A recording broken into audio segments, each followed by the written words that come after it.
मैं vitamin D के sources को तीन पार्ट में डिवाइड करना चाहूंगी, वेजिटेरियंस, नॉन वेजिटेरियंस और जो वीगन लोग होते हैं। तो जो वेजिटेरियंस है वो मशरूम से ले सकते हैं जो विटामिन डी है, और दूध, दही, मक्खन, सावर क्रीम, घी, बटर में थोड़ा थोड़ा विटामिन डी होता ही है।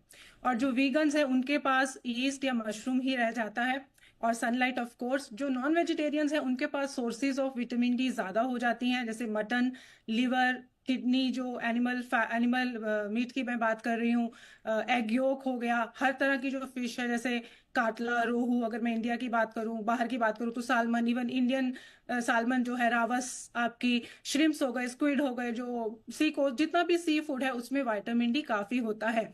पर बात आती है सिर्फ विटामिन डी इनटेक की नहीं, बात आती है एब्जॉर्प्शन की। जब मेरे पास पेशेंट्स आते हैं अपने आप ओवर द काउंटर मेडिसिन उठा उठा के खा रहे होते हैं, सी आपको बहुत जरूरी है जानना कि आपको लैक्टोज इंटॉलरेंस तो नहीं है, आपको कोई बीमारी है, या आप क्रॉन्स डिजीज है, सीलियक है, गट इन्फेक्शंस हैं, आपको कुछ ऐसा इशू है जिसकी वजह से आपका विटामिन डी एब्जॉर्ब नहीं हो पा रहा, क्या आप कैल्शियम जो है वो बहुत ज्यादा ले रहे हैं, वो भी ओवर द काउंटर जाके बिना डॉक्टर की सलाह के।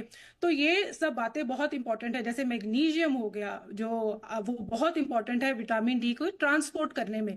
तो लोग अपने आप से बाहर से जाके दवाइयां उठाते हैं, डाइट का ख्याल नहीं रखते हैं, उनको लगता है सप्लीमेंट लेने से मैजिक हो जाएगा। जो एब्जॉर्प्शन नेचुरल फूड की होती है वो सप्लीमेंट्स की नहीं होती है। Food comes from nature, it doesn't come from bottle.